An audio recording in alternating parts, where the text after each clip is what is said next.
Welcome to the Tech Ed Podcast, where we visit with leaders who are shaping, innovating, and disrupting technical education. People who are not afraid to think differently, not afraid to try something new, all with the goal of securing the American dream for the next generation of STEM and workforce talent. Welcome to this edition of the Tech Ed Podcast. We're talking today with somebody who has literally dedicated their entire career to securing the American dream for the next generation of STEM and workforce talent. Former Assistant Secretary of Labor during the George W. Bush administration, you're past president of the Manufacturing Institute, got experience in the Department of Energy, the Department of the Interior, Federal Energy Regulatory Commission, Interstate Commerce Commission.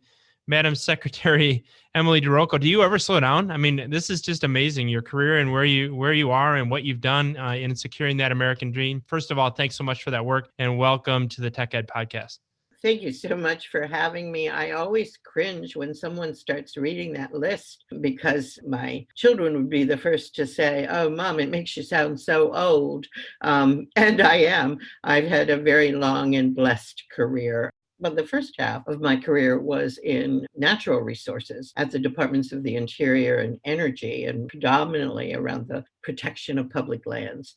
We used to give speeches saying this nation is blessed with great natural resources and great human resources. And I believe that was my entree into having worked the first half of my career on behalf of our natural resources, that I needed to move over to the human capital side of the equation, which I did about halfway through my career. And now, as you know, my focus for many years has been on education and workforce development, and that is all very meaningful to me.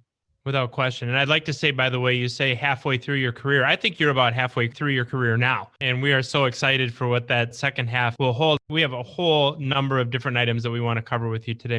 And right at the top of the list is the connection between your work with the Department of Defense, the DoD's mission, and the importance of workforce training. I think a lot of folks, when they think about the DoD, the first thing that comes to mind is not workforce, but yet you've made that such a core part of your mission and the work that you're doing. What can you tell us about that? First, I'm going to say, while I was Assistant Secretary of Labor, I worked very hard. In fact, I struggled to try to draw the Department of Defense and the issues of national security into that workforce development call to action.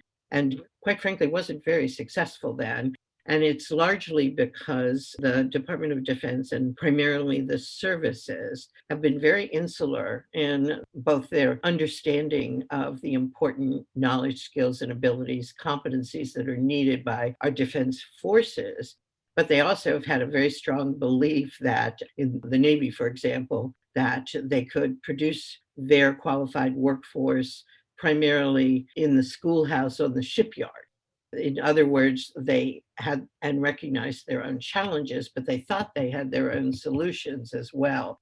It turns out that their challenges mirror very significantly the challenges of the nation as a whole in developing an educated and skilled manufacturing workforce, and that the solutions are very complex, and the resources to support those solutions are sometimes very difficult to piece together. And that now our services and the Department of Defense, what we call the organic workforce, which is a civilian workforce that supports the services and the defense activities, but also the entire defense industrial base, which is, of course, our manufacturers across the country, when they are at risk for having workforce challenges that need all of us to pull together and to have a strategic approach to solving those challenges. All of a sudden, now the Department of Defense is becoming quite a leader in understanding what the nation's workforce challenges are and in helping develop solutions, because workforce is no longer just an economic security issue. It is a national security issue. No question. And I think that's a perfect line. You know, as you know, I spent over 20 years in the world of manufacturing, worked on several defense projects myself. And, you know, there's a level of pride that actually comes with knowing that your hard work, whether it's in the world of design or manufacturing or quality or any of these aspects of industry, knowing that work is actually working toward national security. And in so many ways, those two are inextricably linked without a question. You know, you suggest that the solutions to some of the challenges are complex, I think was the word that you used. And there's certainly myriad approaches and solutions, potential solutions to the whole issue of making sure that we have a workforce that is prepared to address the skills gap and prepared to function in this new economy. Are apprenticeship programs among the solutions that you're looking at? Apprenticeships absolutely are a model solution. In our country, apprenticeships are just one model of work and learn. And the importance of calling them work and learn initiatives is there are multiple models of opportunities to learn concept and theory. The really important part is the work-based learning that gets to a performance environment. The aggregation of knowledge is pretty meaningless unless you can put that knowledge to work. For too long, we haven't recognized the critical importance of including work-based learning, experiential learning in the course of preparing any worker for a productive work environment. It is certainly particularly true in manufacturing. Plus, apprenticeship in this country has had a little bit of baggage associated with it and has not been well accepted in some sectors, including manufacturing. And there are lots of reasons for that, not the least of which is one I recognized when I was at the US Department of Labor, and that is just being housed in and required registration with the US Department of Labor brought the power of the federal government in terms of enforcement and oversight into your life too often and too strongly.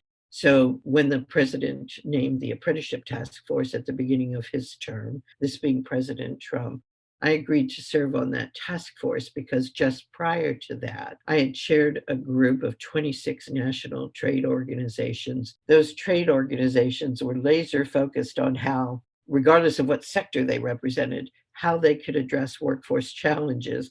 They wanted to use the apprenticeship model. They did not want to be constrained by a requirement that was too costly, too difficult to administer because of reporting requirements. Instead, they wanted an accelerated program that was competency-based, not seat time-based, that they could tune to the very performance-based competencies they needed in their workforce, and they could partner with the right education institution to make sure the theory and concept was available in more than a degree kind of program. So all of that meant this apprenticeship task force needed to come up with another way for companies in this country to use that apprenticeship model and have the benefit of what we call the key components. It is about blended learning. It's about mentors. It's about credit for already known skills and knowledge. It's about paid work experiences so that individuals can continue to learn and work at the same time. And maybe most importantly, it's about a result that includes a portable industry recognized credential of some sort. So there's value in the labor market from the work you have done in the course of that apprenticeship program. So I've rambled just a little bit. My answer is apprenticeship is a very important model. It needs to have a little bit more agility. And we think that the results of the president's task force in identifying what he calls industry recognized apprenticeship programs is headed exactly in the right direction. And we are seeing a great many more companies who are interested in working through this process now with us. And that's really important for manufacturers. Absolutely. And, it is interesting to see the evolution of apprenticeships. And to paraphrase somebody for whom I've got a great deal of respect, Ronald Reagan, when he said that I'm from the federal government and I'm here to help, that's in some cases one of the last things that a manufacturer wants to hear. So this approach to apprenticeships that allows for greater level of flexibility and maybe a little bit less regulation, we're expecting that to be very, very welcome among manufacturers. As you mentioned, the IRAPs, we've already seen just tremendous excitement around that model. So great things to come for apprenticeships. On the topic of great things to come, you and I sat down over dinner in Detroit about almost a year ago. We learned over dinner and at our time at Lyft, we're going to talk about that a little bit later today, about all of your work with Operation Next. And I will tell you, of all the news, of all the updates that we received that day, that was one that intrigued me the most. I know our audience will love to hear about that work and your important mission there. What can you tell us about Operation Next? Well, this is the intersection too of workforce development and the Department of Defense, or service to the men and women who have served our country so well. While I was at the Department of Labor, I so desperately wanted to change the transition assistance program on behalf of the services and the Department of Defense, and found it very difficult to infiltrate that structure, quite frankly. Even though the Veterans Employment and Training Service that runs the TAP program sits in the Department of Labor, they were still pretty locked into a 3-day transition assistance program for all separating military personnel, all services. That was pretty much about building a resume. I, at that time, was very eager to see if we could wrap our arms around a new model for transition assistance. Fast forward to just a year and a half or 2 years ago, and we saw a lot of the changes in the policy surrounding separating military personnel that gave us an inroad. So we took advantage of those policies and created this model called Operation Next. And it really is, I think, a very innovative model. It's a blended learning program where there is online concept, theory, knowledge aggregation for a separating military personnel that he or she can access anytime during that last 6 months of their active duty service. So it is an online program of study, which again includes assessments along the way of what you already know. And if you already know it, you don't have to continue just for seat time or hours accumulated. You can jump over into higher levels of skills development. And that is coupled with lab activities at a partnering, in most instances, community college that's either on the installation or close to the installation, where the performance-based learning and again, assessment is available. And it is that educational institution then that also provides the final assessment for earned industry credentials. We set up the program with Amitral as our curriculum developer, worked very hard to make it the appropriate number of hours of both online and performance-based learning, and to create the curriculum that would lead to proficiency for industry credentials in precision machining provided by the National Institute for Metalworking Skills, in welding with certifications provided by the American Welding Society, and industrial maintenance. Those were our first 3 major programs of study offered. We have now expanded to include robotics as a 4th major on the Operation Next blended learning program of study. We piloted this whole program at Fort Campbell in Kentucky from the end of 2018 to the end of 2019, where we committed to enroll, train, and credential 101 soldiers in honor of the 101st Airborne, which resides at Fort Campbell. And indeed, that was a successful pilot, 101. Now it is more because Fort Campbell is continuing the program. But of our pilot cohort, 84% of them had jobs in advanced manufacturing before they separated from their Army service. There is no other transition program that has that kind of outcomes. And as a result, the Department of Defense has given us $5 million to expand Operation Next to 9 additional installations in the US. We're expanding to include military spouses. And we're looking forward to a program that really does reward the men and women who serve in all of our armed services, to prepare them with the most in-demand competencies and credentials for anywhere they choose to move to. So it's a dream come true for me. What a beautiful explanation, Emily, of your work with Operation Next. You used a synonym for disruption that I hadn't heard before, which was wrap our arms around a new model. That is just a glorious way of describing disruption. You know, you think about the types of positions that you're preparing these transitioning soldiers for in robotics, precision machining, industrial maintenance. That 84% of those 101 folks, I mean, that's not just a transition to advanced manufacturing. It is a transition to high demand, high wage, very rewarding, very interesting types of jobs. I want to turn our sights now to the manufacturing institutes. And I know that from our time in industry, from our time in education, they're doing some really, really innovative things and maybe not always getting the credit that they deserve for what they're doing. I want to give you this opportunity just to share with our audience, what are the institutes? How are they initiated? Talk about your role with them, and then we'll roll into a more specific discussion about your role with Lyft. Well, I should have said that we actually designed and executed the pilot of Operation Next while I was the Vice President for Education and Workforce Development at Lyft. So it is a Lyft initiated enterprise, and that's just indicative of what the potential power of these manufacturing innovation institutes can be as they do more and more in the education and workforce development space. Very quickly in 2014, the creation of the public-private partnerships, now known as Manufacturing Innovation Institutes, began. For about 2 years prior to that, there had been great Washington organizations such as ITIF and the National Association of Manufacturers and others who had been calling for a higher level of commitment of the nation to advancing technology in manufacturing for the purpose of really reclaiming our global leadership and putting us in a better position to compete in the global manufacturing market.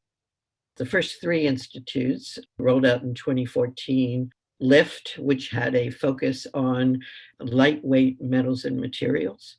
America Makes, which had a focus on additive manufacturing, and an institute that was then called DMDII, or Digital Manufacturing, which now is called MXD.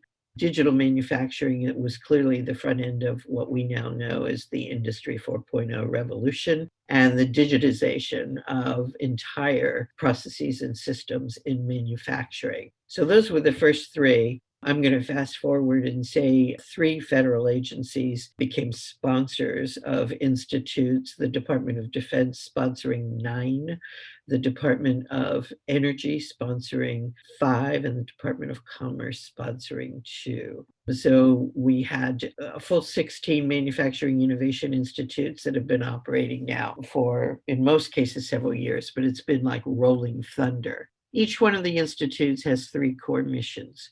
One, and probably the most critical, is technology R&D. And that's not basic research. It is what we call MRL 4 through 7, which is our levels of manufacturing readiness. So this is basic research that has already been proven, prototyped, and is ready to move to the further development that will make it ready for the commercial market and production capabilities. Each one of the institutes has a technology focus. Those technology focus areas are the Department of Defense modernization focus areas. So these become critical components of building our defense forces and our defense industrial base. And that's the critical connection.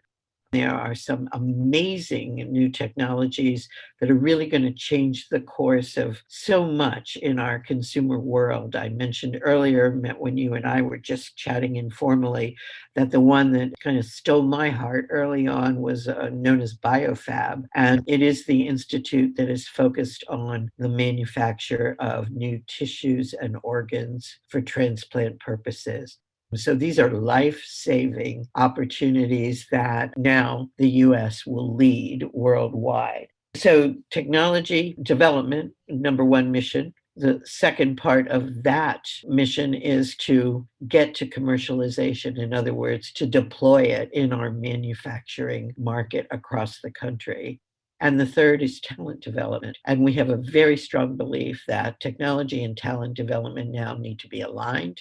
That talent development changes the course of tech education in the country. Absolutely. Great missions. Obviously, the commercialization part of it, the technology, and as you know, the topic that's probably most near and dear to my heart is the talent development. I've been somewhat familiar with the Manufacturing Innovation Institutes over the course of the last several years, but got particularly familiar during several visits to Lyft. One of our companies had the opportunity to collaborate with the folks at Lyft in right downtown Detroit. Just an amazing facility. Walking through there, it's impossible to describe. Words can't do it justice without getting in there, seeing the incredibly high bay ceilings in that facility. There's a lot of things that are going on in there that they can't tell you about, but the things that couldn't tell me anyway, but the things that they could tell us about in terms of innovation in the ways of materials, robotics, automation, all again with a materials focus was fascinating. But I'll tell you the biggest takeaway was watching the high school students that are participating in the talent development side of this. This isn't just something that people are putting on paper or saying, yeah, we need to do talent development. You're seeing, instructors and teachers that are alive with passion about advanced manufacturing, in this case about materials, and students that are really, really engaged in a hands-on fashion, learning about this technology. So I can't tell you how impressed I was by the folks at Lyft,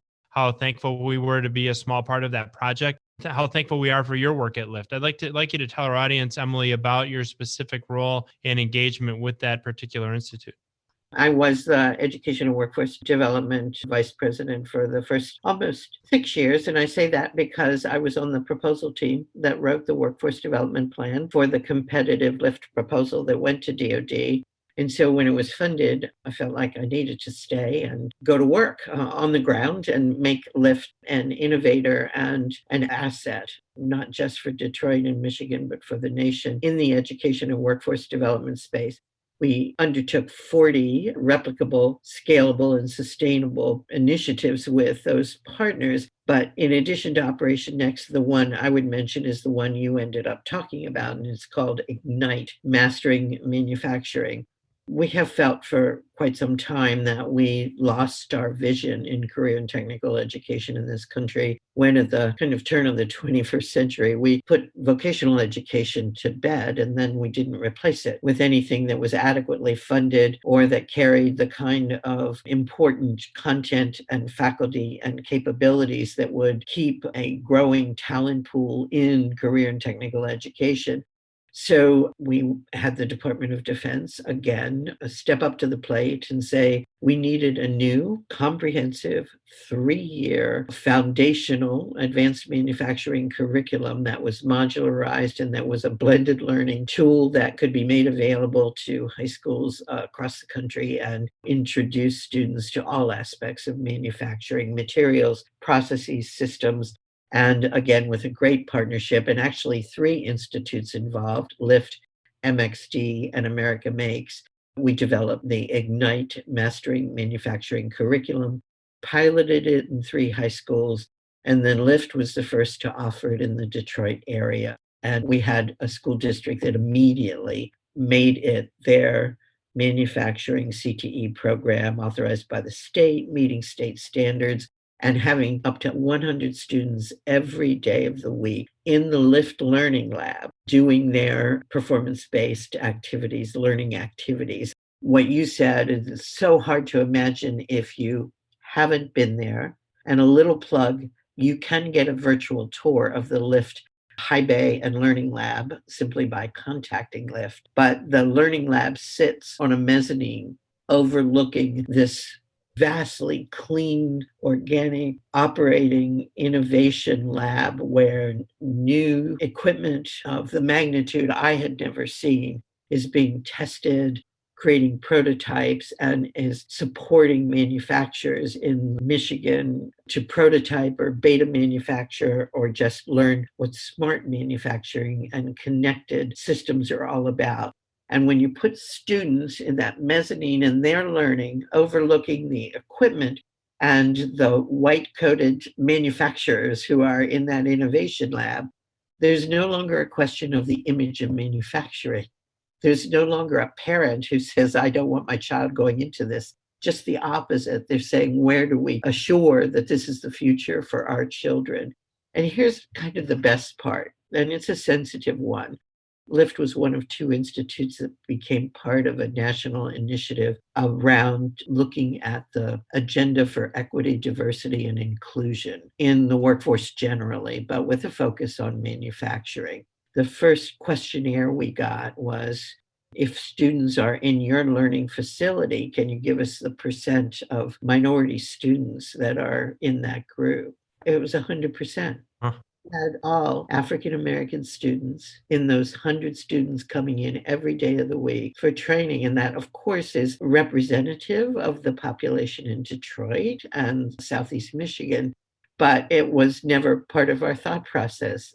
The inclusion and diversity happens if your learning institution and your learning resources are available to all. We do have a national agenda of equity, inclusion, and diversity in the manufacturing workforce. And we are all about employing innovations or innovative learning venues like the Learning Lab, learning pedagogies like accelerated apprenticeship type programs, learning tools like augmented reality and virtual reality, all of which are part of the Ignite experience. And then taking those innovations, and yes, indeed, Matt, disrupting the normal CTE programs in every high school in the state. So we do have that intent.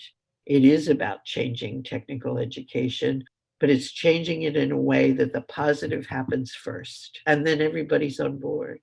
I'm so glad you went in the direction, Emily, of talking about diversity, equity, inclusion, and how that, how that aligns with the overall goals of the project. I can tell you again from being there that you're spot on in terms of the populations that you're reaching. And in fact, I just wrote a magazine article. I write several trade publication magazine articles every month, and just wrote about the diversity and equity that exists today in manufacturing and has for so long. And when we talk about organizations like the institutes that maybe don't get as much credit as they deserve, I can tell you from experience in industry, they don't get enough credit for how diverse so many manufacturing facilities are. And reaching out to populations that can benefit from these jobs, teaching them through your Ignite curriculum, things like, and I saw it firsthand, basic AC/DC, you mentioned smart manufacturing, connected systems, mechanical drives, fluid power, just an amazing curriculum that these students are learning and putting them on a trajectory that they very likely would never have been on. And no question, igniting a spark, and not to use the term ignite on purpose, but I did, igniting that spark of interest in industrial careers and opportunities.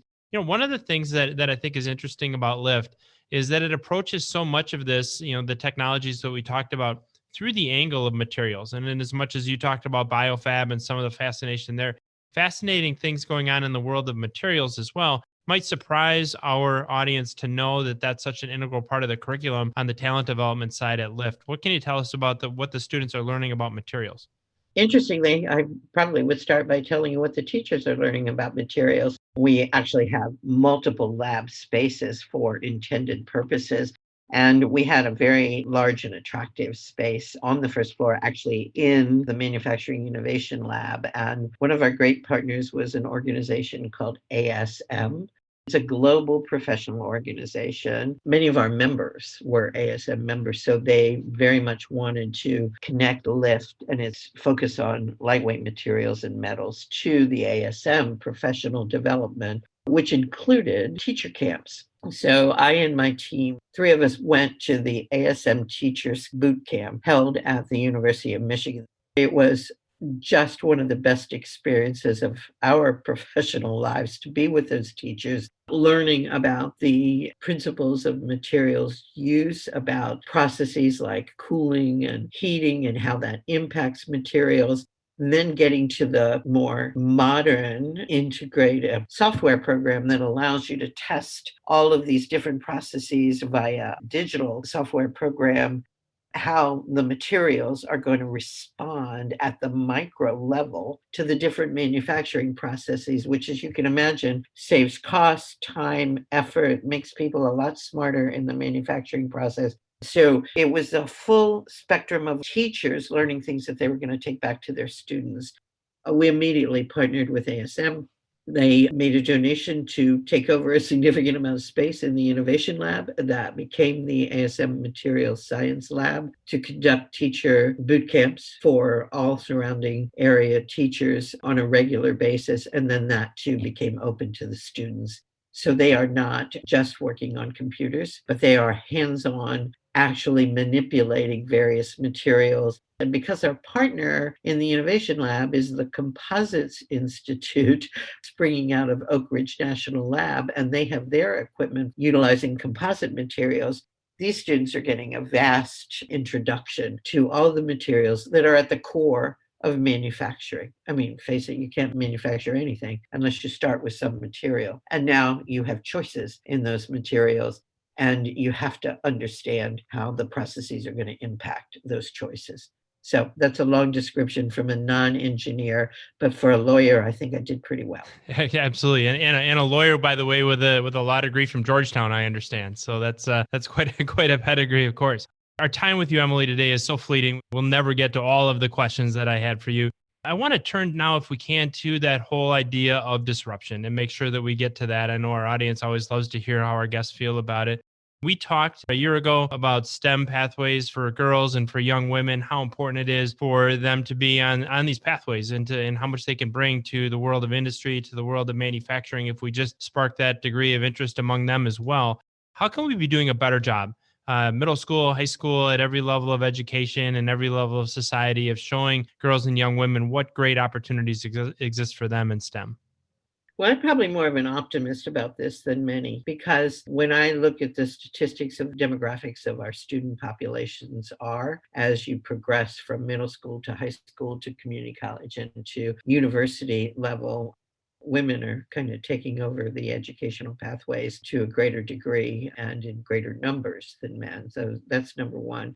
Number two, we are seeing so many women who are great achievers in STEM fields that get the publicity that their male counterparts have gotten for a long time, whether that's in space, in auto racing. Have you watched the doctors and the scientists that are working on the vaccines? So we're seeing them deal with a global pandemic at the height of their careers. And I think as we see more and more just in the public eye and in the educational institutions of women succeeding in educational pathways in these incredibly creative, innovative, and important careers, that the imbalance that we've seen in the past is going to right itself. But it is definitely true that parents and educators and the general public need to be supportive of young women who are interested in and want to succeed in the fields of STEM. And for anyone who is a doubter, find your closest FIRST Robotics or Legos challenge or competition and go look at the gender diversity that's on the floor of that competition. Our young women are there, our girls are there.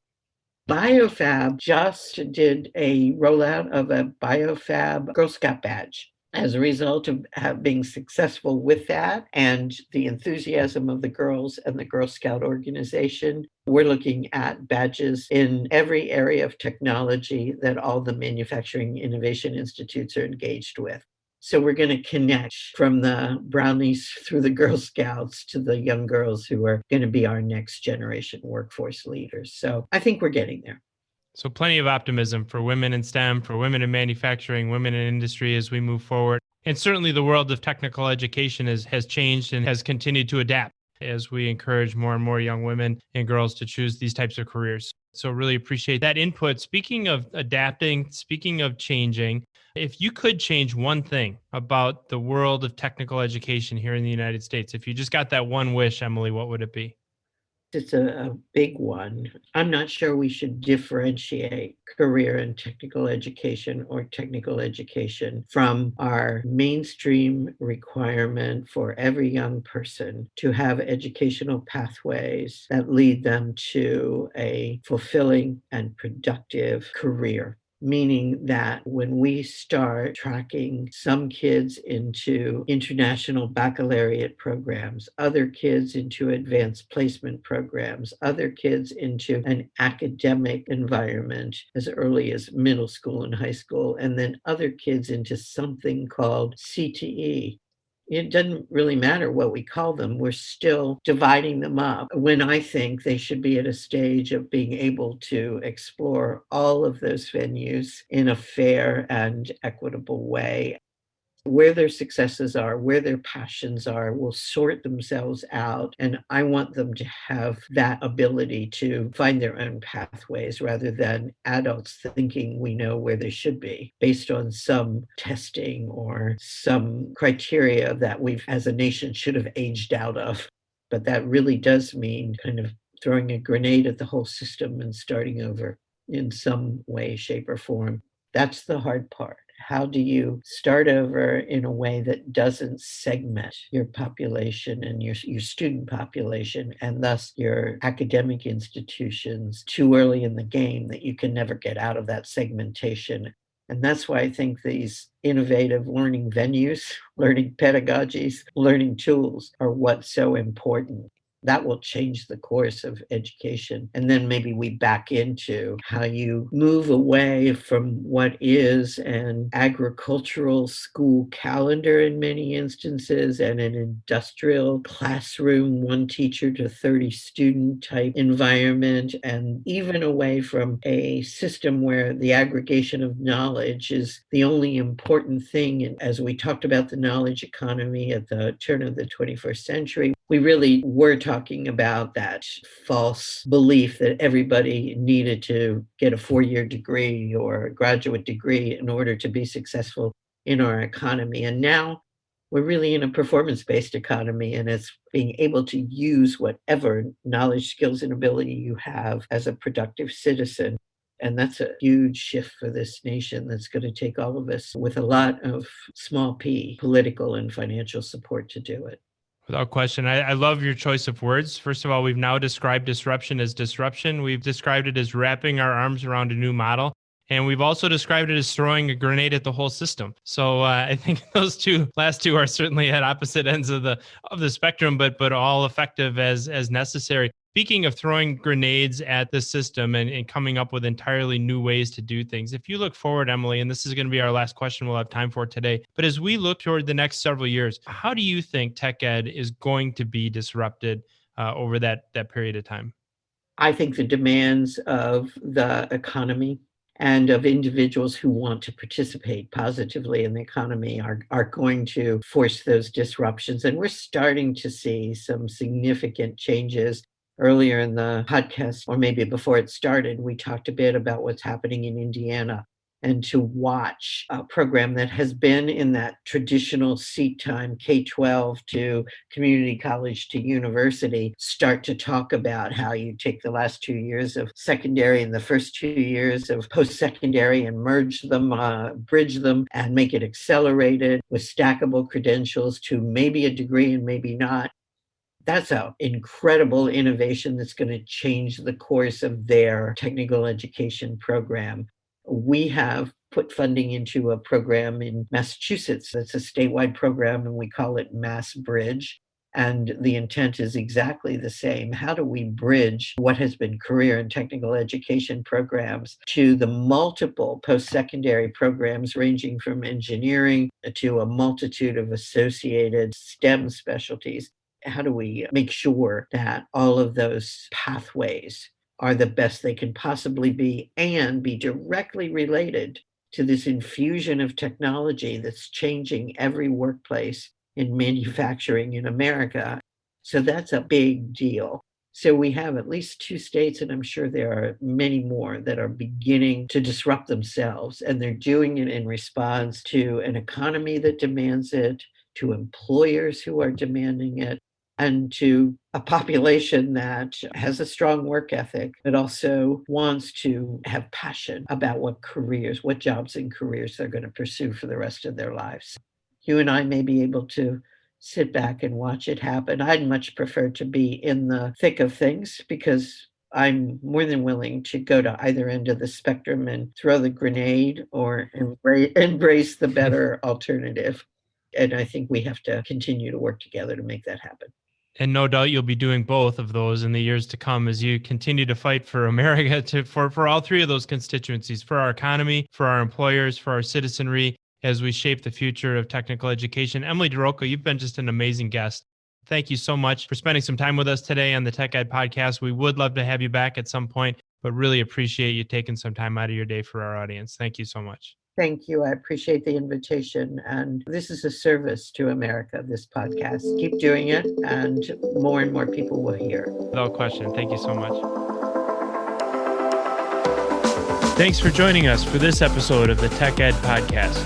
If you haven't already, subscribe, leave a review, and if you like this episode, share it with a friend. New episodes launch every Tuesday, so listen in next week.